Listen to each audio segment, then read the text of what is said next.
China's ambassador to Nigeria, Dunhai, says Nigeria should focus more on enhancing agricultural productivity, promoting vocational training, and fostering infrastructure development to elevate poverty. The ambassador gave the advice during a seminar on taking new opportunities for China-Nigeria cooperation in deepening reform in the new era, organized by the embassy in Abuja. I think agriculture is very important because China, the arable land is not that big. So we have a lot of desert, but nonetheless we try to improve our agriculture skills. So over the years, per unit production has been significantly increased. So I think this is the first thing. The second, education, because we need to provide education to people and let them to open their mind to new technologies, new varieties, new visions. He highlighted the importance of collaboration between the two nations, drawing from China's own experiences in lifting about 800 million people out of poverty over the past few decades. Over the past 40 years, or 70 years in longer term, China lifted 800 million population out of poverty. And even for me, when I was a kid, when I was roughly 10 years old, I'm from a rural area. I could never imagine at that time I could become Chinese ambassador.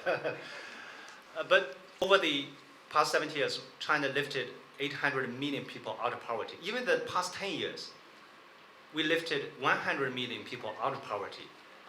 And the good news is, the year before last year, China announced that throughout China's history, 5,000 years history, for the first time, China get rid of absolute poverty for the first time.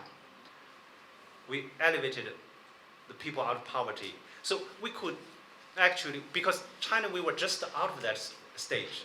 So we know how to help, how to be partners with Nigeria in agriculture, in infrastructure building. Because in China, once again, as I mentioned, when I went to university, no cars, no highways, but over the past 40 years, miracles happen. So I think that is what I see, what is going to happen with Nigeria. The next maybe 5, 10, 20 years, and Nigeria is going to be transformed.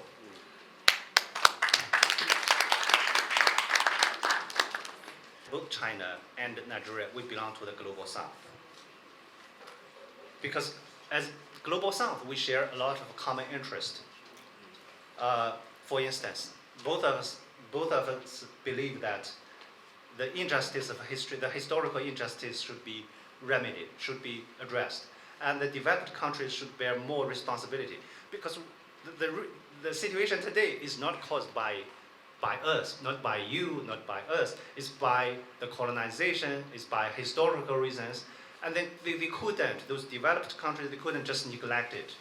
They need to readdress this. Mr. Muhammad Suleiman, president of the Society of Nigerian Artists, said the federal government was committed to reforming the country. We have recognized the need to reform our economy, and we are doing so diligently across tax and tariff reviews to various other segments of our nation's economy.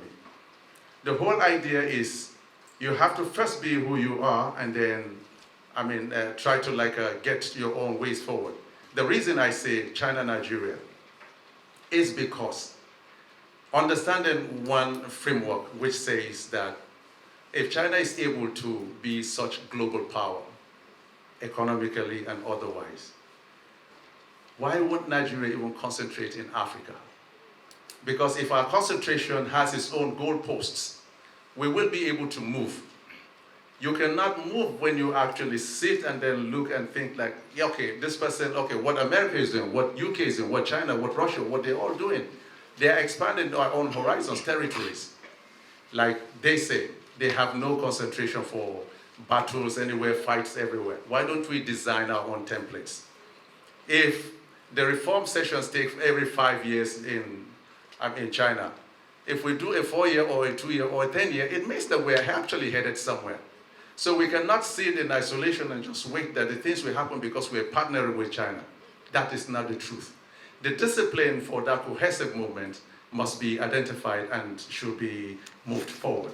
And then if we want to look at the ways we have partnered with China, it's been on infrastructures because these are monumental. Nigeria has never had any railway outline, as it has had like today, ever since in its own life, because of the expanse of the rail lines and everything that have gone so much. So they are the largest in our own history, so to say. And then it helps transport and everything that we have seen. And then it has also boosted, our own economy because in several ways, the billion-dollar investment, if you want to talk about the Lekki deep sea port and too many areas. So if you understand a partner who you have been growing, if you're growing with a partner, it's better not to look towards other sides and say, this is what you really, really want to think, other than to stay and keep faith with that partner.